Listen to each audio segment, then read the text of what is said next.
Hi hello నమస్తే welcome to our channel. Bigg Boss season అయితే start అయిపోయింది and ఆడియన్స్లో బిగ్ బాస్ ఫీవర్ కూడా స్టార్ట్ అయిపోయింది.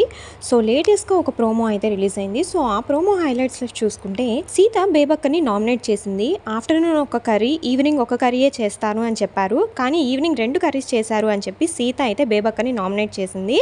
దానికి బేబక్క అయితే లేదు, నేను ఒక కర్రీయే చేశాను, కాకపోతే వెజిటేరియన్స్ నాన్ వెజిటేరియన్స్ ఉంటారు కాబట్టి వాళ్ళ కోసం అలా చేశాను అని చెప్పి బేబక్క అయితే ఎక్స్ప్లెనేషన్ ఇచ్చింది.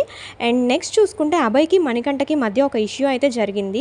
ఒక ఇష్యూ జరిగినప్పుడు ఒక్కసారి ఎక్కువ రియాక్ట్ అవ్వచ్చు, తర్వాత అయినా సరే ఒక్కసారి కామ్ డౌన్ అవ్వాలి అని అభయ్ అన్నాడు. దానికి మణికంఠ ఏం రిప్లై ఇచ్చాడంటే, నా ఫేషియల్ ఎక్స్ప్రెషన్స్ సీరియస్గా ఉంటాయి కాబట్టి నేను మీకు చెప్పింది మీకు సీరియస్గానే అర్థమై ఉండొచ్చు, అది నా తప్పు కాదు అని చెప్పి మణికంఠ అయితే అభయ్కి సీరియస్గా ఇచ్చాడు. సో వాళ్ళిద్దరి మధ్య ఆ డిస్కషన్ అయితే చాలా హాట్గా నడిచింది. గేమ్ని సీరియస్గా తీసుకోమని సీత ప్రేరణని అంటుంది. దానికి ప్రేరణ, నేను గేమ్ని సీరియస్గా తీసుకోవట్లేదని చెప్పి నువ్వెలా డిసైడ్ చేస్తావు, అసలు నువ్వెలా మాట్లాడతావు అని చెప్పి ప్రేరణకి సీతకి మధ్య కూడా ఒక సీరియస్ డిస్కషన్ అయితే జరిగింది. అండ్ తర్వాత అసలు నువ్వెవరు అది చెప్పడానికి అని ప్రేరణ కూడా చాలా హాట్గానే రియాక్ట్ అయింది.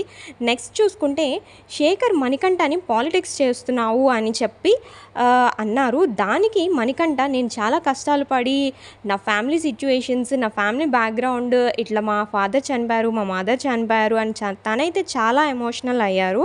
సో ఈ ప్రోమో ఎలా ఉంది అండ్ ఎవరు ఎలిమినేట్ అవుతారు అని మీ కామెంట్ని తెలియజేయండి.